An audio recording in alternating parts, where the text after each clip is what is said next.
Olá, eu sou o professor Márcio Miguel e hoje vamos falar sobre as instituições eclesiásticas. Para começar a nossa conversa, vamos falar sobre as críticas que a Igreja Católica recebia. Você deve lembrar que, durante a Idade Média, a Igreja Católica adquiriu riqueza e poder, sendo inclusive grande proprietária de terras. Porém, desde o século IX, na Baixa Idade Média, algumas ações do alto clero católico passaram a ser consideradas abusivas e mal vistas pela população. Podemos citar a prática da simonia, que seria a venda de cargos eclesiásticos. Podemos citar a venda de indulgência, isto é, a venda do perdão, vendia terreno no céu. Galera, o perdão aos pecados, muitos fiéis condenavam a prática e questionavam se a compra de um documento os livraria dos pecados. Havia desconfiança de que a igreja estava apenas interessada em enriquecer cada vez mais. Muitas pessoas, no entanto, acreditavam na igreja e, em troca de riquezas e terras, compravam o perdão e a garantia de um espaço no paraíso após a morte. Outra prática que a Igreja Católica recebia muita crítica seria a venda de relíquias sagradas. Outro ponto muito discutido. Outra que podemos citar seria a imoralidade na vida de padres, bispos e papas. O desrespeito aos votos de pobreza e castidade eram os mais criticados. Outra coisa que a Igreja Católica recebia muita crítica seria relacionado à ideia da prática da usura, proibida pela Igreja Católica. Então, as pessoas muito ricas não podiam emprestar dinheiro a juros, que a Igreja Católica fazia diversas críticas sobre isso, enquanto que ela ostentava muita riqueza.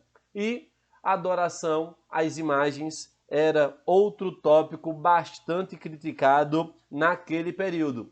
Pois então, diante disso, irá aparecer uma série de pessoas importantes, até mesmo membros importantes da igreja, fazendo severas críticas ao processo que a Igreja Católica conduzia às suas diretrizes. Entre essas nomeações, podemos citar o nome de Martinho Lutero. Pessoal, durante algum tempo, o Lutero procurou respostas para as suas angústias ligadas à salvação dos pecados. Por isso, dedicou-se ao trabalho como monge e ao estudo da Bíblia. Ele vai aprofundar os seus conhecimentos sobre a salvação, dispensando a ideia de boas ações, a prática de rituais ou a compra de indulgências. O Lutero passou a defender a ideia de que a salvação do indivíduo estava ligada ao relacionamento de cada um com Deus, por meio da leitura da Bíblia. Você já consegue imaginar qual era a reação da Igreja Católica em relação às ideias de Lutero. Você então pode perceber que a grande sacada de Lutero foi bater de frente com a Igreja.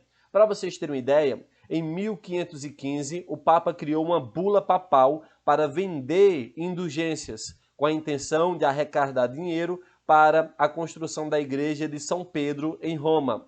2 anos depois, Lutero, já professor de teologia na Universidade da Alemanha, começou a criticar publicamente essa prática, pois considerava um erro a igreja fazer a população acreditar que a remissão dos pecados podiam ser comprada. Lutero, então, elaborou um documento contendo 95 teses contra as práticas da igreja e afixou-as na porta da capela da universidade.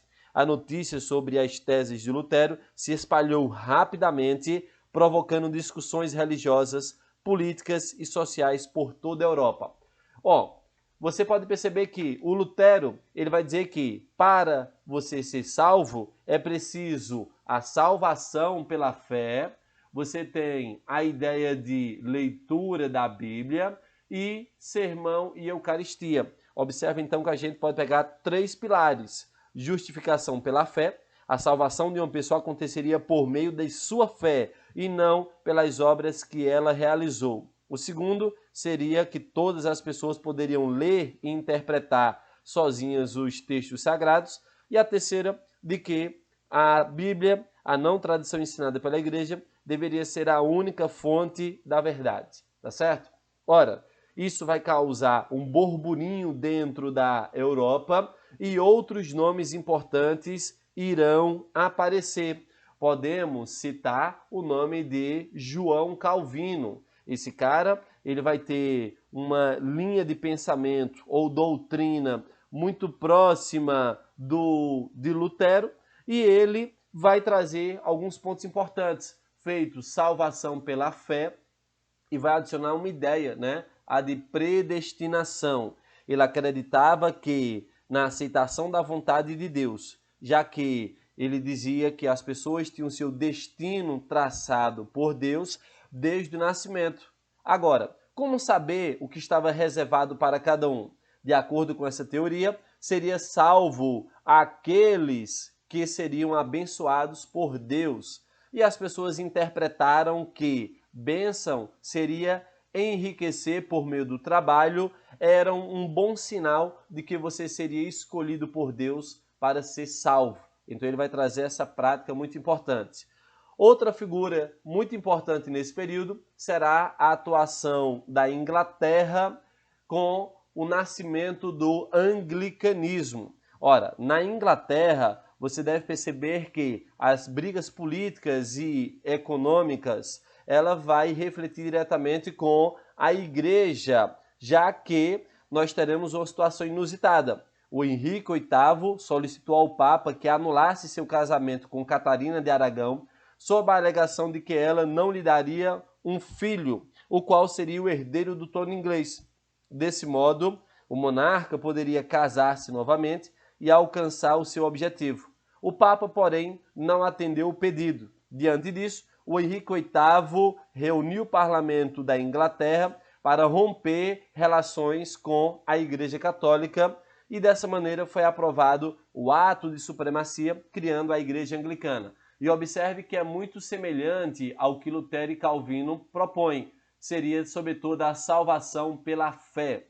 Então, dito de outro modo, observe que uns temas muito importantes abordados seria a Bíblia como fonte de fé, o celibato do clero não obrigatório, batismo e eucaristia, rejeição de autoridades do Papa, o uso das línguas nacionais no culto e na Bíblia, e não do latim como os católicos. Então você observa que a Igreja Católica teve um grande baque quando a gente olha para a Europa. E aí, claro, ela teve que reagir a tudo isso, dando início ao que nós chamamos de Contra-Reforma. Como você pode ver, a definição de Contra-Reforma seria justamente uma reação da Igreja Católica a todas essas críticas que ela vinha recebendo. E aí podemos citar que uma dessas ações vai partir para o Concílio de Trento. Como você pode ver, seria uma reunião em que condenou a doutrina protestante.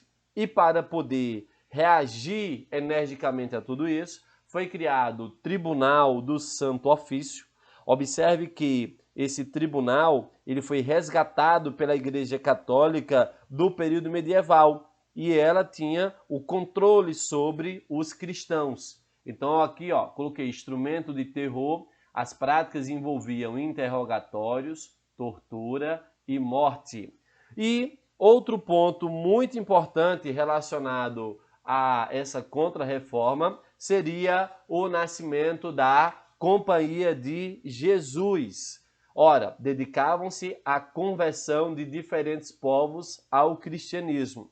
Em 1534, Inácio de Loyola fundou a Companhia de Jesus em Paris, como ordem religiosa organizada com rigor hierárquico e militar, que devia total obediência ao Papa. Os jesuítas, como eram chamados seus integrantes, também ficaram conhecidos como soldados de Cristo, pois se dedicavam a treinamentos militares num período em que realizavam seus estudos em diferentes áreas, mantendo sempre rígidos seus princípios morais. essa ordem religiosa continua a existir nos tempos modernos. E aí veja, diante dessas três situações, podemos perceber que a Europa vira um barril de pólvora quando se é relacionado às questões religiosas. Aqui você tem um catolicismo de amarelo, com destaque para Portugal e para essa área da Península Ibérica. E aí, claro, todas essas ideias vão reverberar. Vou dar destaque também aqui aos Países Baixos, perto da Inglaterra, que é onde vai aparecer o grupo dos holandeses. E observe que essa região está marcada pelo grupo dos calvinistas, tá certo? Pois então, diante disso, quando a gente olha para a função da Companhia de Jesus, temos aqui um primeiro tópico muito importante, que seria o processo de catequização dos povos indígenas e a formação de aldeias. Pessoal, os jesuítas tinham como missão converter não cristãos à fé católica. Eles erguiam escolas voltadas especialmente à educação dos indígenas. Nessas escolas, os nativos eram educados na fé católica e nos costumes e valores europeus. Os jesuítas davam especial atenção à educação religiosa das crianças indígenas, pois acreditavam que por meio delas era mais fácil atingir os adultos. Nas missões, como eram chamadas aldeias, os jesuítas tentaram submeter os diferentes povos indígenas aos valores europeus. Para os religiosos, a diversidade cultural existente entre as populações nativas deveria ser substituída por uma única fé religiosa, a católica, por meio de um único modo de vida, o europeu. Então, essa vai ser a grande marca colocada pela Companhia de Jesus e pelo processo de catequização. Outras funções que podemos citar seria a guerra justa, que logo mais eu vou explicar essa temática. Temos a educação da elite. Observe então a Companhia de Jesus, ela vai se preocupar em controlar a vida das pessoas aqui na América Portuguesa. E temos também o processo de doutrinação direta e a criação de colégios. Então vai ser um tema muito importante relacionado a igrejas e colégios durante esse período. Pois então, relacionado à guerra justa, a Igreja Católica considerava os indígenas seres puros e defendia que eles não fossem escravizados pelos colonos. Nesse caso, havia alguma regra e algumas brechas para escravizar os indígenas, que é a famosa guerra justa. Observe, os colonos só estavam autorizados a escravizar os indígenas que atacassem os núcleos de colonização. Esta imagem, observe que são índios soldados da província de Curitiba escoltando prisioneiros nativos. É uma tela de Jean-Baptiste Debré, mas essa prática ela acontecia em quase toda a América Portuguesa, tá certo? Outra maneira que eles encontraram para escravizar os indígenas seria um modelo de resgate. Os indígenas aliados dos portugueses, em suas terras com aldeias vizinhas, capturavam inimigos que seriam devorados em rituais antropofágicos. A lei portuguesa permitia que, para terem a vida salva, olha aí a justificativa, esses prisioneiros fossem adquiridos pelos colonos, mediante escambo, para serem escravizados. Então, observe que foi uma maneira de burlar a lei e a proteção dos jesuítas para com os indígenas, tá certo? Então, dando continuidade, a gente vai perceber, então, alguns nomes muito importantes relacionados à nossa estruturação. O primeiro, o Manuel da Nóbrega, ele foi um padre português que participou da primeira missão de catequização das terras de Santa Cruz, que é o caso do Brasil no século XVI. Em 1550, o padre Manuel da Nóbrega esteve em Olinda, na capital de Pernambuco, para a instalação do Colégio da Companhia. Então aí é um nome muito importante que veio para fundar um colégio. O segundo nome muito importante que você tem que saber seria a figura de São José de Anchieta, ou simplesmente o José de Anchieta. fez parte da segunda leva de jesuítas a pisar em terras brasileiras, foi mandado para São Vicente para catequizar os índios e com eles aprendeu a língua tupi. Escreveu então a primeira gramática tupi. Pessoal, relacionado ao José de Anchieta, você deve perceber que o objetivo dele era a catequese. Por isso, ele vai escrever vários tipos de textos com finalidades pedagógicas, como poemas, hinos, canções e autos, que é um gênero teatral utilizado na Idade Média, além de cartas que informavam sobre o andamento da catequese no Brasil e de uma gramática de língua tupi. Para vocês terem ideia, com o teatro, Anchieta cumpriu plenamente sua missão catequética. Para as comemorações de datas religiosas, escrevia e levava ao público autos que veiculavam a fé e os mandamentos religiosos de uma forma amena e agradável, diferentemente da prática discursiva e cansativa dos sermões. O seu público era constituído de indígenas, soldados, colonos, marujos, comerciantes, razão pela qual o autor escreveu diversas peças teatrais. Porém, seu alvo central seria o indígena. Outro nome muito importante e polêmico do nosso período seria a figura de Antônio Vieira. Ora, ele escreveu cerca de 200 sermões, nos quais revela conhecimento político, social e religioso. Clamava pela expulsão dos holandeses, então você já tem uma ideia do período que ele está no Brasil, e de Pernambuco. Empenhava-se na revitalização do catolicismo, se dedicou às missões de catequese no Pará e no Maranhão. Embora religioso, Vieira nunca ficou restrito à pregação religiosa, sempre pôs seus sermões a serviço das causas políticas que abraçava e defendia, a exemplo da expulsão dos holandeses.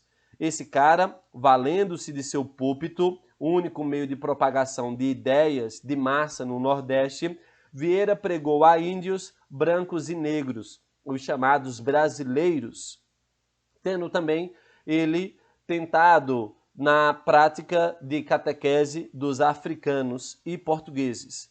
A denominada prática de ideias políticas fez com que ele fosse ousado para o seu período e fizesse algumas alianças com os cristãos novos, que seriam os judeus convertidos ao cristianismo por medo de perseguições. Em vez de atacar os judeus, como se fazia em vários países católicos por influência da Inquisição, Vieira defendia a permanência e a entrada de judeus em Portugal como forma de estimular o comércio naquele país. Logo, defendia também a entrada de judeus aqui na América Portuguesa. Então, observe que são 3 nomes muito importantes para você. Além disso, chega ao Brasil o famoso e temido Tribunal do Santo Ofício.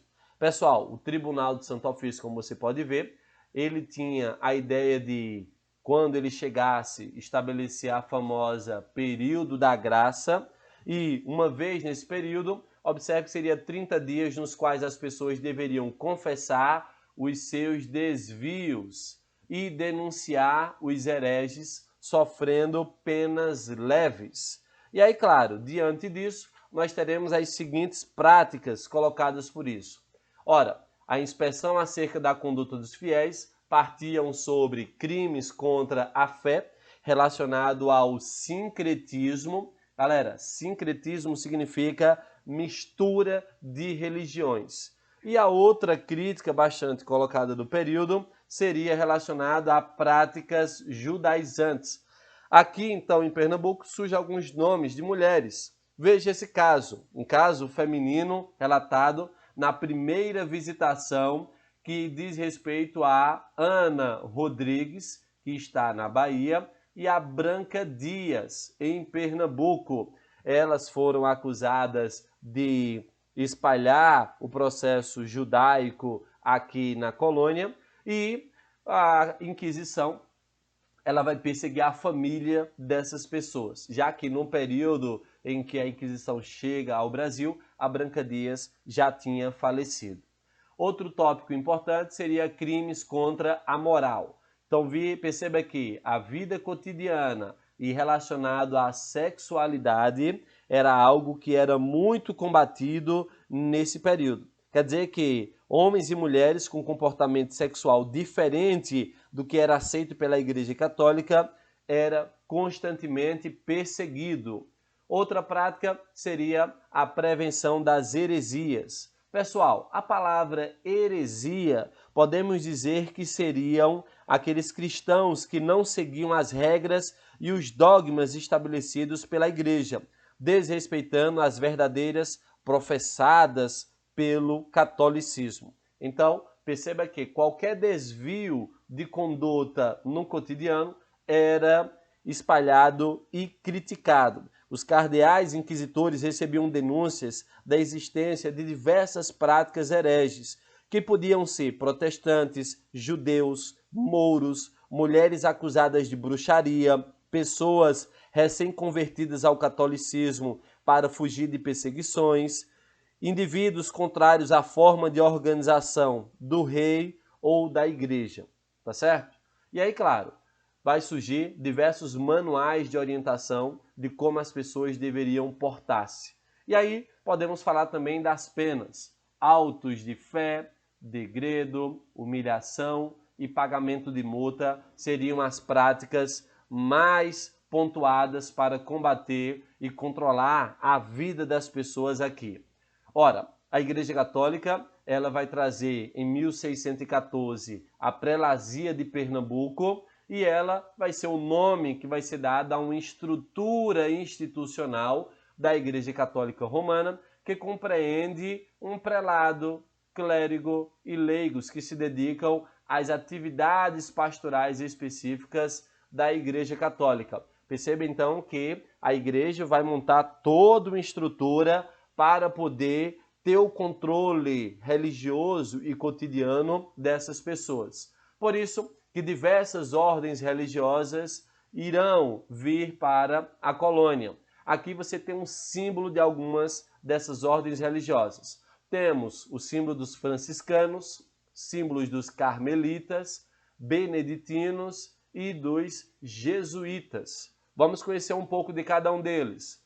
Sobre a ordem dos jesuítas, nós já falamos dele, né? Observe que os jesuítas chegaram ao Brasil junto com o primeiro governador-geral, o Tomé de Souza, em março de 1549, chefiado pelo padre Manuel da Nóbrega. Entre eles estava também um padre José de Anchieta, que nós já falamos deles, e eles conseguiram então fazer a prática da catequese, montar escolas, fundar igrejas e assim por diante. Observe então que eles estão dedicados à evangelização dos nativos e à educação de um modo geral. Os jesuítas logo foram se expandindo e fundaram diversos colégios. Aqui, 1568, fundaram o Colégio Jesuíta de Olinda.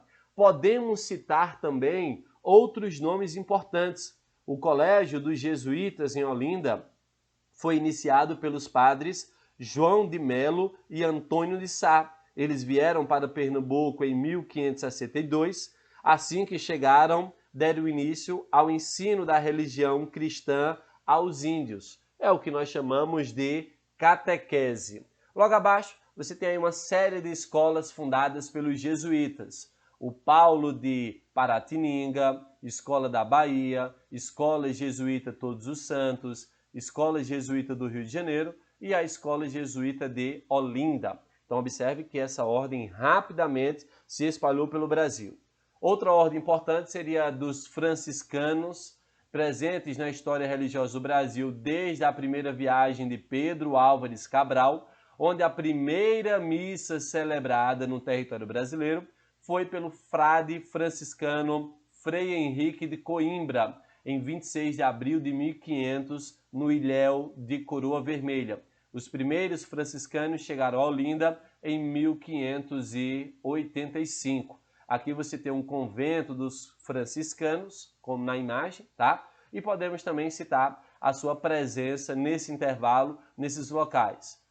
Primeira missa franciscana em Porto Seguro, temos o modelo de Frei Diogo da Borba, na Bahia, seria a figura do Caramuru, bastante falado.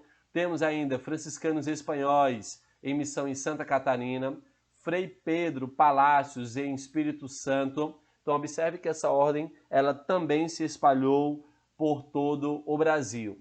Outra ordem que vamos dar destaque, aqui você tem o Mosteiro de São Bento. Os beneditinos chegaram ao Brasil em 1581, fundaram na Bahia uma abadia. Os beneditinos não se interessavam pela obra missionária, tá? Vou dar destaque isso aqui para vocês. Seus integrantes se dedicavam à vida contemplativa, vivendo em mosteiros. Eventualmente, os beneditinos também eram proprietários de fazendas, onde cultivavam os produtos agrícolas. Em Olinda, os beneditinos chegaram em 1586, tá certo? E por último, temos aí a Ordem dos Carmelitas. Os carmelitas se estabeleceram no Brasil em 1580, quando chegaram junto com a expedição de Frutuoso Barbosa, que conquistou a Paraíba, tendo a sua maior atuação na referência de Pernambuco, que dominava uma boa parte do sistema açucareiro do período, trazendo todas essas orientações. Pessoal, essa ordem religiosa ela vai trazer algo muito maior, que seria falarmos sobre a arte barroca. Grande parte do patrimônio arquitetônico do estado de Pernambuco, que se encontra no Recife, é de caráter de arte barroca. Outra característica marcante nas igrejas do Nordeste é a escultura delicada que se obtém da pedra. Graças aos recursos em calcário dos estados da Paraíba e de Pernambuco, Alagoas, Sergipe e da Bahia, é que a arte se expandiu e explorou as possibilidades cênicas daquela matéria-prima. Em relação ao barroco, que é uma arte que vai marcar a crise espiritual da sociedade europeia, o homem do século XVII era um homem dividido entre duas mentalidades. Observe que essa nova onda religiosa que foi trazida no processo de contra-reforma e pela fundação da Companhia de Jesus. O que ocorreu daí foi naturalmente sentimentos contraditórios, já que o homem estava dividido entre os valores mundanos e os valores religiosos. A arte barroca, que exprime essa contradição, igualmente oscila entre o mundo sagrado e o mundo profano, também chamado de pagão. Podemos ter como exemplo de barroco a Igreja e Mosteiro de São Bento, em Olinda. Podemos citar azulejos da Igreja de Santo Antônio, no Recife. Podemos citar Igreja de São Pedro dos Clérigos, também no Recife. E temos aqui a Capela Dourada da Rua do Imperador Dom Pedro II, no Recife. Observe então essas imagens e você vai perceber essa contradição de pensar a crise espiritual da sociedade europeia daquele período. Bem, pessoal, espero que tenham entendido o máximo desse conteúdo. Abraço a todos!